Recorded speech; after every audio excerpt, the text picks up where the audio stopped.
नमस्कार दोस्तों, आप सभी का स्वागत है आपके अपने चैनल एज स्टूडेंट्स में।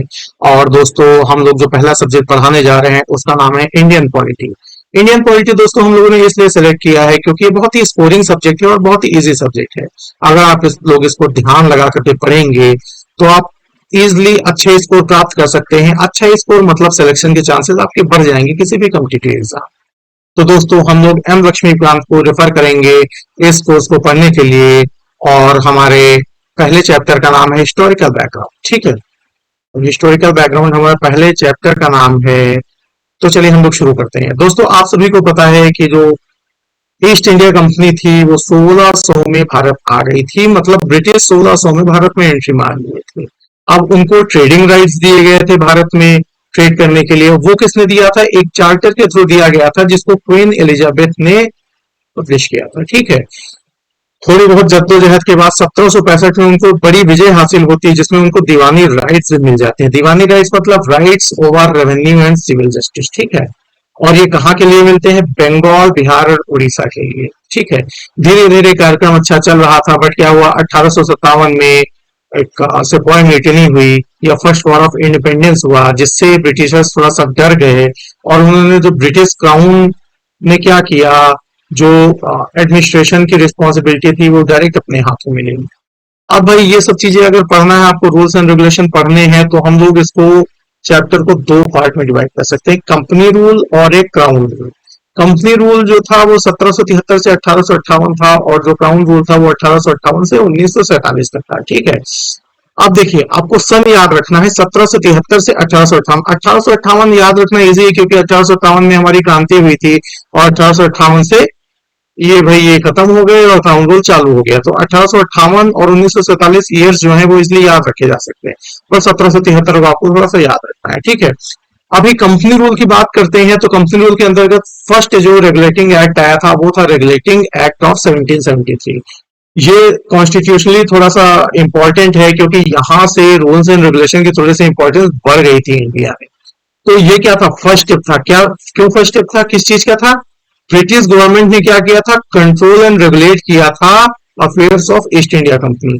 तो first step by British government to control and regulate the affairs of East India Company. ठीक है, अभी उसने क्या किया था? जो ईस्ट इंडिया कंपनी के पॉलिटिकल एंड एडमिनिस्ट्रेटिव फंक्शन थे वो रिकॉग्नाइज किए थे। ठीक है, और तीसरा काम उसने किया था कि सेंट्रल एडमिनिस्ट्रेशन जो था उसकी एक नींव रख दी थी, एक फाउंडेशन रख दी थी ब्रिटिश गवर्नमेंट ने इंडिया में। अब वो कैसे रखी थी वो उसके फीचर्स में देखते हैं, आपको समझ में आएगा।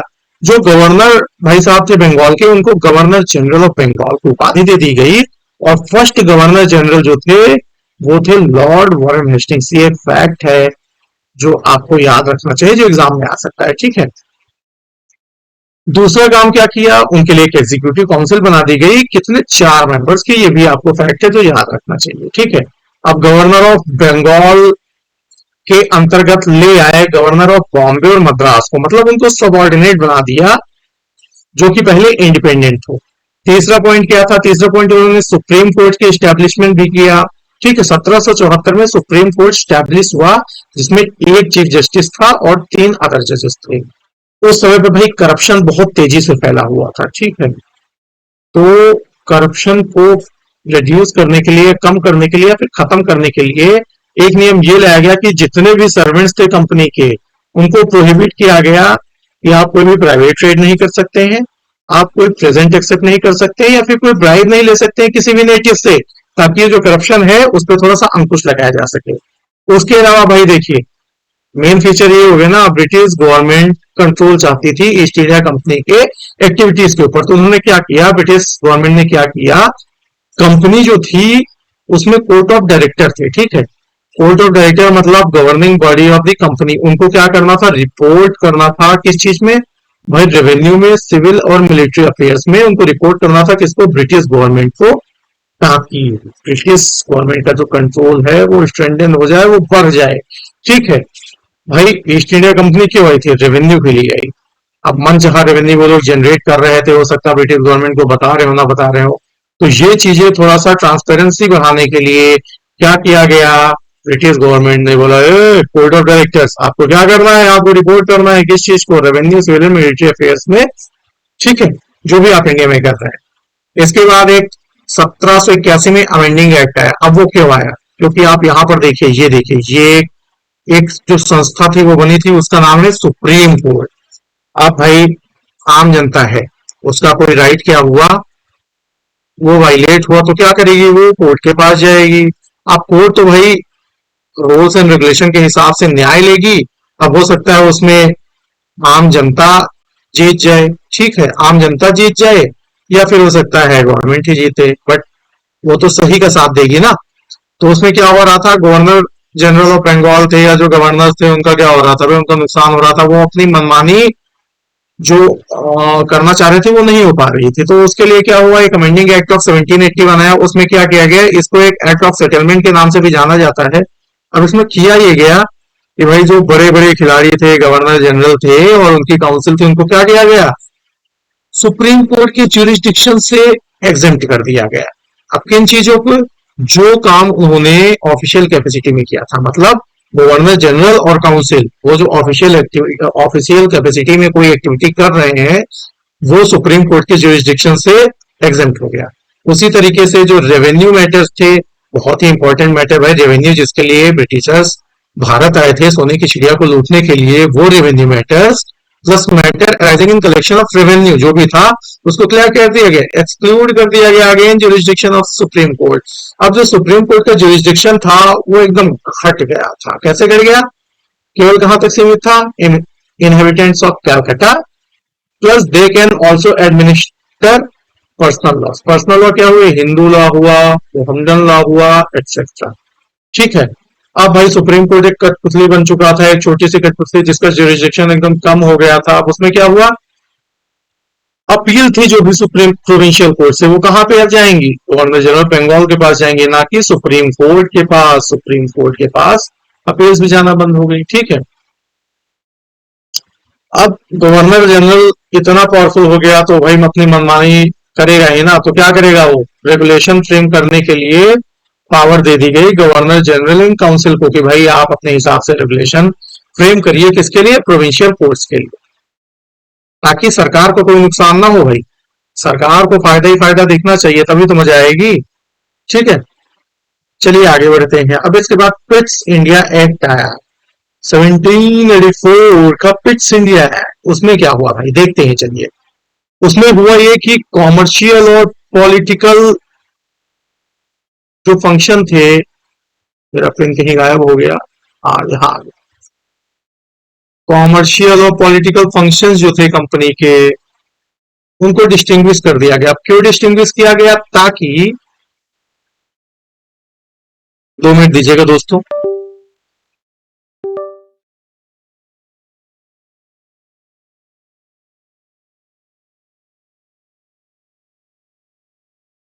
ठीक है, आ गया। ठीक है।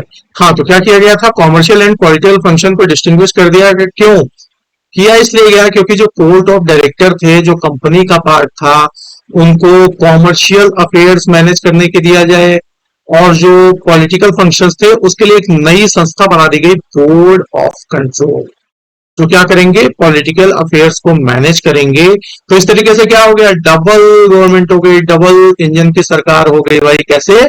एक बोर्ड ऑफ कंट्रोल हो गया जो पॉलिटिकल फंक्शन मैनेज करेगा, और एक बोर्ड ऑफ डायरेक्टर हो गया जो कॉमर्शियल फंक्शन मैनेज करेगा। ठीक है।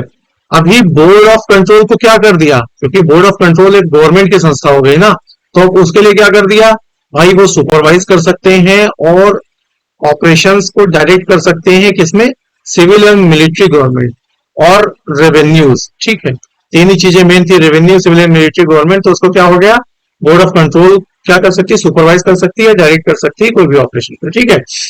अब act was significant for 2 reason. वो 2 रीजन कौन से थे, जितनी भी कंपनी की टेरिटरीज थी, जहां जहां पे कंपनी ने अपना आधिपत्य जमा दिया था, उसको क्या ब्रिटिश पोजेशन कहा जाने लगा। ठीक है, ये एक इंपॉर्टेंट फैक्ट हो गया। दूसरा क्या हो गया, ब्रिटिश गवर्नमेंट जो थी भाई, उसने क्या किया, सुप्रीम कंट्रोल दे दिया किसके, कंपनी के अफेयर और एडमिनिस्ट्रेशन के ऊपर। क्योंकि भाई बोर्ड ऑफ कंट्रोल बना दिया गया, बोर्ड ऑफ कंट्रोल में क्या कर रहे हैं, सुपरवाइज कर रहे हैं और ऑपरेशन को डायरेक्ट कर रहे हैं, किन किन चीजों को, सिविल, मिलिट्री और रेवेन्यू को। ठीक है। क्या हुआ, ब्रिटिश गवर्नमेंट का अहदा बढ़ गया और ईस्ट इंडिया कंपनी का अहदा घट गया। तो चलिए नेक्स्ट जो एक्ट था 1786 का एक्ट था, ये भी बड़ा इंटरेस्टिंग एक्ट है। लॉर्ड कॉर्नवालिस, नाम याद रखिएगा, तगड़ा नाम है, कॉर्न खाते होंगे। तो लॉर्ड कॉर्नवालिस क्या किए, अपॉइंट होने वाले थे गवर्नर जनरल बंगाल। तो उन्होंने दो शर्तें रखी, दो डिमांड रखी कि अगर वो डिमांड्स एक्सेप्ट होंगी तभी मैं गवर्नर जनरल ऑफ बंगाल बनूंगा। क्या डिमांड थी भाई, पावर टू ओवरराइड, जो भी आपकी काउंसिल डिसीजन लेगी, अगर मेरी मर्जी है तो मैं उन पावर उस एक्शन को एक्सेप्ट करूंगा, अदरवाइज मेरे पास ओवरराइड की पावर है कि मैं उन डिसीजन को नकार दूं, रिजेक्ट कर दूं इन स्पेशल केसेस। ये स्पेशल केसेस बहुत हो सकते थे। दूसरा भाई, इनको कमांडर इन चीफ भी बनना था, तो दोनों जो कंडीशन थी वो एक्सेप्ट कर दी गई और लॉर्ड कॉर्नवालिस बन गए गवर्नर जनरल बंगाल। अब भाई ये तो फायदे का सौदा था गवर्नर जनरल बंगाल के लिए। तो क्या हुआ, चार्टर एक्ट ऑफ 1793 पहला कब आया था, 1773 में आया था। अब दूसरा कब आया, 1773 में पहला चार्टर एक्ट आया था, ठीक है। दूसरा आया 1793। 1793 में आया तो क्या किया भाई, ये तो अच्छी चीज थी ना। तो उन्होंने एक्सटेंड कर दिया क्या, ओवर राइडिंग पावर जो थी ना गवर्नर जनरल की, तो उसको एक्सेप्ट कर दिया all future governor and governor general, ठीक है। Give governor general more power and control. कैसे दिया, जो भी सबऑर्डिनेट प्रेसिडेंसीज थी बॉम्बे एंड मद्रास, तो उस पर इनका और कंट्रोल बढ़ा दिया थोड़ा सा, ताकि गवर्नर जनरल ऑफ बंगाल जो है और पावरफुल हो जाए, ठीक है। अब क्या किया, क्योंकि 1773 में ट्रेड मोनोपोली दे दी थी किसको, ईस्ट इंडिया कंपनी को, तो उन्होंने फिर से एक्सटेंड कर दिया ट्रेड मोनोपोली को अनदर 20 ईयर्स, क्योंकि 20-20 साल पे रेगुलेटिंग एक्ट आ रहे हैं ना, ठीक है, इसलिए। अब आगे क्या होता है, कमांडर इन चीफ थोड़ा सा ये था, उसको क्या कर दिया कि ये मेंबर ना हो गवर्नर जनरल काउंसिल की, वही अच्छा है, unless he was so appointed, ठीक है। अभी क्या था, बोर्ड ऑफ कंट्रोल एक पिछले लॉ में बनाई गई थी ना, तो बोर्ड ऑफ कंट्रोल की जो फंडिंग थी अब वो कहां से आएगी, बोर्ड ऑफ कंट्रोल उनके स्टाफ की फंडिंग कहां से आएगी, इंडियन रेवेन्यू से आएगी। ब्रिटिशर्स क्यों दे इसका पैसा, जब बोर्ड ऑफ कंट्रोल जो देख रेख कर रहा है वो इंडिया के कर रहा है। भाई पैसे बचाने के लिए हर जगह में अपने हाथ को हमारे, ठीक है। चलिए ठीक है, अब ये चार्टर एक्ट जो था 1793 का, इसमें कुछ पॉइंट्स थे जो आपने देख लिए हैं। अब नेक्स्ट पॉइंट है चार्टर एक्ट ऑफ 1813। इसमें क्या किया, ट्रेड मोनोपोली जो पिछले 40 सालों से रेगुलेटिंग एक्ट के तहत चल रही थी, उसको क्या कर दिया, एबॉलिश कर दिया ईस्ट इंडिया कंपनी की।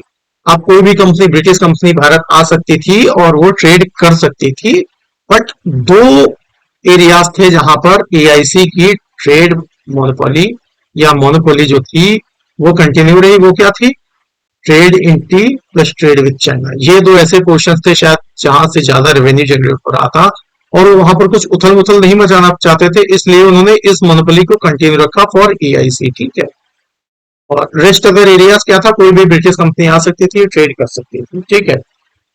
ये तो है ही है भाई, सॉवरेनिटी ऑफ ब्रिटिश क्राउन ये असर्ट करना था, वो तो 1813 में हो ही रहा है, ठीक है। अब देखिए, अब भाई उनको थोड़ा सा प्रचार प्रसार करना था, थोड़ा सा इनलाइटनमेंट करना था इंडियन पीपल का, तो उन्होंने क्या किया, क्रिश्चियन मशीनरीज ले आए, ठीक है, क्रिश्चियन मिशनरीज ले आए, तो enlighten the people of India, ठीक है।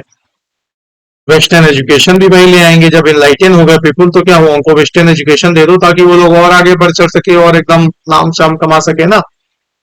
एक ये देखिए बहुत इंपॉर्टेंट थिंग है, लोकल गवर्नमेंट को उन्होंने ऑथराइज कर दिया, क्या क्यों ऑथराइज कर दिया, इम्पोज टैक्सेस ऑन पर्सन, ताकि रेवेन्यू जो है भाई, रेवेन्यू और बढ़ जाए, बढ़ता जाए बढ़ता जाए बढ़ता जाए और बढ़ता जाए रेवेन्यू, ठीक है। क्या कर दिया, they can impose taxes on person, और जो भी पर्सन ना दे ये टैक्स उसको पनिश करने की पावर भी दे दिया लोकल गवर्नमेंट। ये बहुत ही इंपॉर्टेंट पॉइंट था 1813 का चार्टर एक्ट 1813, ठीक है। अब इसके आगे बढ़ते हैं, 1813 से चार्टर एक्ट आगे अब 20 साल बाद फिर आएगा ना, तो कब आएगा, 1833 में आएगा चार्टर एक्ट।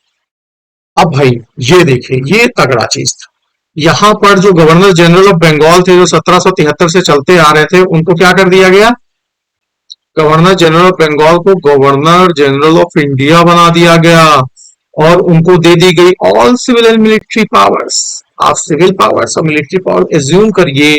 और first governor general of India कौन थे, लॉर्ड लॉर्ड विलियम बेंटिंक। ये फैक्ट है जो आपको याद रखना है। क्योंकि ये एग्जाम में आ सकता है। ठीक है, अब क्या था, गवर्नमेंट ऑफ इंडिया जो थी, वो जो एंटायर टेरिटोरियल एरिया था जो ब्रिटिश पोजेस कर रही थी, उस पर अथॉरिटी आ गई। ये एक बड़ा इंपॉर्टेंट काम किया। और governor of Bombay and Madras का क्या किया, जो लेजिस्लेटिव पावर थी वो डिप्राइव कर दिया इन्होंने, और वो कहाँ दे दिया, गवर्नर जनरल ऑफ इंडिया को दे दिया। मतलब जो रूल्स रेगुलेशन है वो कौन बनाएगा, गवर्नर जनरल ऑफ इंडिया बनाएगा, ना कि लोकल गवर्नर जो होंगे वो बनाएंगे, प्रेसिडेंसी के गवर्नर वो बनाएंगे। अब ऐसा कुछ नहीं होगा। एक चीज ये थी कि लॉज अंडर प्रीवियस एक्ट वो रेगुलेशन कहे जाते थे, और लॉज अंडर दिस एक्ट वो क्या कहे जाने लगे, वो कहे जाने लगे एक्ट्स डायरेक्टली। ठीक है, अब एक और इम्पोर्टेंट काम क्या किया, वहां पिछले एक्ट में क्या किया था, मोनोपोली को उन्होंने, ट्रेड मोनोपोली जो थी एआईसी की, उन्होंने खत्म कर दिया था। दो चीज थी, trade in T plus trade with China, तो मोनोपोली बची थी ईस्ट इंडिया कंपनी के पास। अब यहां पर क्या किया, जो कॉमर्शियल बॉडी थी ईस्ट इंडिया कंपनी जो एक्ट कर रही थी, उसको खत्म कर दिया, और केवल ये एक प्योरली एडमिनिस्ट्रेटिव बॉडी बची। ठीक है, east India company purely administrative body बची कब, 1833 के चार्टर एक्ट। ठीक है, अब ठीक है, एक और प्लान किया गया कि ओपन कंपटीशन रखते हैं for selection of civil servants, और बोला कि Indian should not be debarred from holding any place, office और employment under the company. But क्या हुआ, ये निगेट कर दिया गया। क्यों निगेट कर दिया गया, क्योंकि भाई कोर्ट और डायरेक्टर डर गए थे कि भाई अभी तो ब्रिटिशर्स आ रहे हैं, मजे से अपना रूल्स रेगुलेशन बन रही है, सब कुछ हो रहा है, और अगर ये इंडियंस आ जाएंगे उनके साथ हमको अपना रेवेन्यू साझा करना पड़ेगा, प्लस भाई वो अलग कहीं फायदे वाले नियम ले आए भारतीयों के लिए, तो दिक्कत की बात होगी ना। तो उन्होंने ये भाई ये बोला, ना ये ना हो पाएगा, ये ना हो पाएगा, ओपन कंपटीशन खत्म करो भाई, हम इसको चालू ही नहीं होने देंगे, तुम बस सोचते रहो। मगर क्या हुआ, चार्टर एक्ट ऑफ 1853 आया 20 साल बाद। उसमें क्या हुआ, अब गवर्नर जनरल की काउंसिल थी, वो क्या करती थी, लेजिस्लेटिव और एग्जीक्यूटिव दोनों फंक्शन कर रही थी। ठीक है, तो यहां से अब देखिए, यहां तक सेंट्रलाइजेशन एकदम जोर शोर से चल रहा था। ठीक है, सेंट्रलाइजेशन चल रहा था, एकदम बढ़ता जा रहा था, बढ़ाते जा रहे थे, कंट्रोल देते जा रहे थे। अब यहाँ पर क्या हुआ, थोड़ा सा क्या किया इन्होंने, जो गवर्नर जनरल की काउंसिल के लेजिस्लेटिव एग्जीक्यूटिव फंक्शन थे उसको सेपरेट कर दिया। ठीक है, एडिशनल 6 नए मेंबर आ गए, जिसको लेजिस्लेटिव काउंसलर्स टू काउंसिल कहते थे। ठीक है, अभी क्या हुआ, गवर्नर जनरल की लेजिस्लेटिव काउंसिल को क्या बोला गया, इंडियन सेंट्रल लेजिस्लेटिव काउंसिल। एक लेजिस्लेटिव काउंसिल गवर्नर जनरल की बनी, जिसको इंडियन सेंट्रल लेजिस्लेटिव काउंसिल बोला गया, और जो काम करती थी मिनी पार्लियामेंट की तरह। जैसे सेम प्रोसीजर ब्रिटिश पार्लियामेंट में यूज होते थे, वही सेम प्रोसीजर उन्होंने फॉलो किए इसने, इंडियन सेंट्रल लेजिस्लेटिव काउंसिल, जिसको मिनी पार्लियामेंट भी कहा जाए। ठीक है, अब open competition for selection and recruitment of civil servants, ये क्या था, पिछले चार्टर एक्ट में 1833 के चार्टर एक्ट में इसको रिजेक्ट कर दिया गया था कोर्ट ऑफ डायरेक्टर के द्वारा। बट यहां पर फिर से भाई चालू हो गया, कहानी चालू हो गई इस बार। ठीक है, और ये ओपन टू इंडियंस ऑल्सो। भाई मजा आ गया यार, इंडियंस आने लगे, इसके लिए एक मैकॉले कमेटी बनाई गई 1854 में। ठीक है, जो कुछ समय बाद अपनी रिपोर्ट पेश करते हैं। अब जो कंपनी का रूल था वो तो एक्सटेंड किया गया, बट इस बार कोई पीरियड स्पेसिफाई नहीं किया गया कि भाई ब्रिटिश गवर्नमेंट जब मन चाहे तब कंपनी के रूल को तर्कनार करते हुए अपने रूल को ला सकती है। इस बार ऐसा कोई नियम नहीं लाया कि 20 साल तक आपका रूल जस्टिफाई होगा, आप रूल करते रहेंगे, कुछ नहीं। आप रूल करिए, बट हमारी मर्जी जब तक रहेगी तब तक आप रूल करिए। ठीक है, फर्स्ट टाइम एक और चीज हुई, लोकल रिप्रेजेंटेशन हुआ इसमें। इंडियन सेंट्रल लेजिस्लेटिव काउंसिल, जो लेजिस्लेटिव काउंसिल बनी थी जिसमें 6 न्यू मेंबर्स थे, उसमें क्या हुआ, 4 were appointed by local provincial governments. ठीक है, कौन कौन सी गवर्नमेंट्स थी वो, बॉम्बे, मद्रास, बंगाल एंड आगरा। भाई लोकल रिप्रेजेंटेशन आ गया इस इंडियन सेंट्रल लेजिस्लेटिव काउंसिल, जो गवर्नर जनरल ऑफ इंडिया का हिस्सा है। ठीक है दोस्तों, यहां पर हम अपना वीडियो खत्म करते हैं, क्योंकि नेक्स्ट जो एक्ट है वो अब आ जाएगा क्राउन रूल के अंतर्गत। क्योंकि अभी आप कहाँ चल रहे हैं, आप थोड़ा सा ये फरमाइएगा ध्यान, तो अब 1853 चल रहा है, ठीक है। अब 1857 में रिवोल्ट हुआ था तगड़ा वाला, ठीक है। अब उस रिवोल्ट के कारण क्या हुआ, ब्रिटिश गवर्नमेंट डर गई थी और उन्होंने क्या किया था, जो पावर थी अपने पास एज्यूम कर लिया था, ठीक है। तो अब जो नियम एंड कानून आएंगे वो क्राउन रूल के तहत आएंगे, गवर्नमेंट ऑफ इंडिया एक्ट्स बनेंगे, जो हम लोग अगले चैप्टर में पढ़ेंगे। तो एक बार जल्दी जल्दी से रिवाइज कर लेते हैं दोस्तों, जो हम लोगों ने अभी तक पढ़ा है। पहले हम लोगों ने क्या पढ़ा, ब्रिटिशर्स आए थे 1600 में, उनको चार्टर के तहत लाया गया था। जो चार्टर था वो क्वीन एलिजाबेथ ने दिया था। उनको ट्रेडिंग राइट थे, 1765 में उनको दीवानी राइट्स मिल गए थे। इस चैप्टर को समझने के लिए हमें दो पार्ट में इसको डिवाइड करना पड़ेगा, कंपनी रूल और क्राउन रूल। कंपनी रूल 1773 से 1858 और क्राउन रूल 1858 से 1947 तक चला था। क्राउन रूल के अंतर्गत हम लोग अगले चैप्टर में अगले वीडियो में पढ़ेंगे एक्चुअली।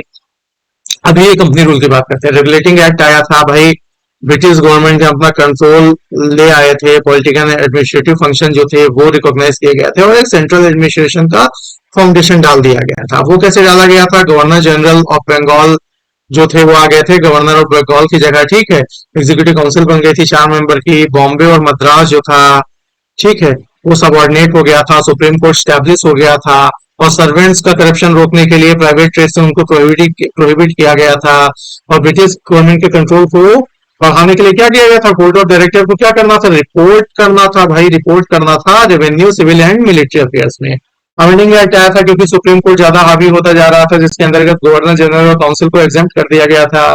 फिर उसको रेवेन्यू मैटर्स और matters rising in collection of revenue उनको भी एग्जेम्प्ट कर दिया गया था। सुप्रीम कोर्ट का जो जुरिस्डिक्शन था वो कम हो गया था, कैसे, immigrants of inhabitants of Calcutta plus they can administrate personal law, Hindu law, Muslim law etcetera, ठीक है। अपील जो थी प्रोविंशियल कोर्ट की वो डायरेक्टली सुप्रीम कोर्ट की जगह गवर्नर जनरल बंगाल के पास भी जा सकती थी। एम्पावर किया था गवर्नर जनरल ऑफ काउंसिल को, किस लिए, कि वो रूल्स एंड रेगुलेशन बना सके प्रोविंशियल कोर्ट्स के लिए, ठीक है। अब फिट्स इंडिया एक्ट आया था जिसमें कॉमर्शियल एंड पॉलिटिकल फंक्शन को बाइफरकेट कर दिया गया था। Commercial function court of director के पास रखे गए थे और पॉलिटिकल फंक्शन कहाँ रखे गए थे, बोर्ड ऑफ कंट्रोल के पास, ठीक है। डबल गवर्नमेंट की स्थापना हुई थी। बोर्ड ऑफ कंट्रोल को और भी राइट दे दिए गए थे, उनको एम्पावर कर दिया गया था कि आप सुपरवाइज करिए, डायरेक्ट करिए ऑल ऑपरेशंस को, कौन कौन से, सिविल एंड मिलिट्री ऑपरेशन और रेवेन्यू ऑपरेशन, ठीक है। एक्ट सिग्निफिकेंट था, क्यों, कंपनी की टेरिटरी को ब्रिटिश की टेरिटरी बताया जाने लगा और ब्रिटिश गवर्नमेंट जो था सुप्रीम कंट्रोल उनको दे दिया गया था कंपनी के अफेयर और एडमिनिस्ट्रेशन के ऊपर। एक्ट ऑफ 1786 आया था, क्यों, लॉर्ड कॉर्नवालिस की वजह से, क्योंकि उनको क्या चाहिए था, उनको चाहिए था भाई कंट्रोल।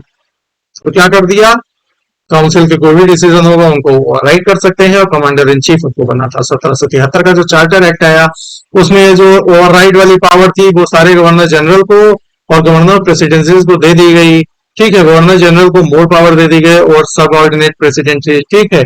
ट्रेड मोनोपोली जो थी कंपनी की वो फिर से 20 साल तक कंटिन्यू रखी गई और कमांडर इन चीफ जो था उसको कहा गया कि भाई आप गवर्नर जनरल काउंसिल के मेंबर मत बनिए अनलेस यू आर अपॉइंटेड, ठीक है। अब भाई बोर्ड ऑफ कंट्रोल जो पिछले एक्ट में बना था उसको क्या कर दिया गया, बोर्ड ऑफ कंट्रोल प्लस उनके स्टाफ को जो पेमेंट मिलेगी इंडियन रेवेन्यू से मिलेगी। अब चार्टर एक्ट ऑफ 1813 आया, उसमें trade monopoly east India Company के रिमूव कर दी गई। अब वो केवल trade in T and trade in China, उसी की मोनोपोली उनके पास रह गई थी, ठीक है। क्रिश्चियन मिशनरीज आ गए, वेस्टर्न एजुकेशन आ गई और जो लोकल गवर्नमेंट है उनको टैक्स करने का अधिकार दे दिया पर्सन पे और अगर नहीं देते तो पनिश करने का अधिकार भी मिल गया, ठीक है। अगला चार्टर एक्ट ऑफ 1833 आ गया, उसमें क्या हुआ, गवर्नर जनरल बंगाल को गवर्नर जनरल ऑफ इंडिया कर दिया गया। William Bentinck first governor general of India थे, उनको सिविल और मिलिट्री पावर्स दी गई थी, ठीक है। अब उनकी जो अथॉरिटी थी वो एंटायर टेरिटोरियल एरिया पर थी, ठीक है। गवर्नर ऑफ बंगाल और मद्रास क्या था, उनके लेजिस्लेटिव पावर को छीन लिया गया और वो गवर्नर जनरल ऑफ इंडिया को दे दिया गया, ठीक है। अब ईआईसी की जो कॉमर्शियल एक्टिविटीज थी उनको बंद कर दिया गया, वो प्योरली एक एडमिनिस्ट्रेटिव बॉडी रह गई, ठीक है। सिस्टम ऑफ ओपन कंपटीशन सोचा गया था मगर क्या, कोर्ट ऑफ डायरेक्टर ने उसको नकार दिया, जो कि 1853 में फिर से वापस आ गया था और उसको स्टैब्लिश भी कर दिया गया था, ठीक है। ये देखिए यहाँ पर, अब यहाँ पर क्या हुआ, जो गवर्नर जनरल की काउंसिल थी उसके लेजिस्लेटिव और एग्जीक्यूटिव फंक्शन को अलग अलग कर दिया गया। एक नए 6 न्यू मेंबर बने जो लेजिस्लेटिव काउंसलर थे, इंडियन सेंट्रल लेजिस्लेटिव काउंसिल का हिस्सा थे जो मिनी पार्लियामेंट की तरह काम कर रही थी, ठीक है। कंपनी के रूल को पढ़ाया गया, मगर इस बार कोई भी ड्यूरेशन नहीं बताई कि कितने समय तक आप यहाँ पर रहेंगे। ठीक है, अभी फर्स्ट टाइम क्या हुआ, लोकल रिप्रेजेंटेशन मिला कहाँ पर, ये इंडियन सेंट्रल लेजिस्लेटिव काउंसिल में 6 मेंबर जो बन रहे थे उसमें से 4 मेंबर प्रोविंशियल गवर्नमेंट्स के द्वारा मिलेंगे, जो मद्रास, बॉम्बे, बंगाल और आगरा के द्वारा। आगे की कहानी के लिए हम लोग दूसरे वीडियो में मिलेंगे, तब तक के लिए दोस्तों ये जो नोट्स हैं जो मैंने पढ़ाया है आपको, उसको रिवाइज करिए, याद करिए, रटिए इन चीजों को, फैक्ट्स को याद करिए, और जो नियम है थोड़ा 3 4 बार 5 बार पढ़ेंगे तो चीजें आपको याद हो जाएंगी। हम लोग अगले वीडियो में मिलेंगे, तब तक के लिए जय हिंद, जय भारत।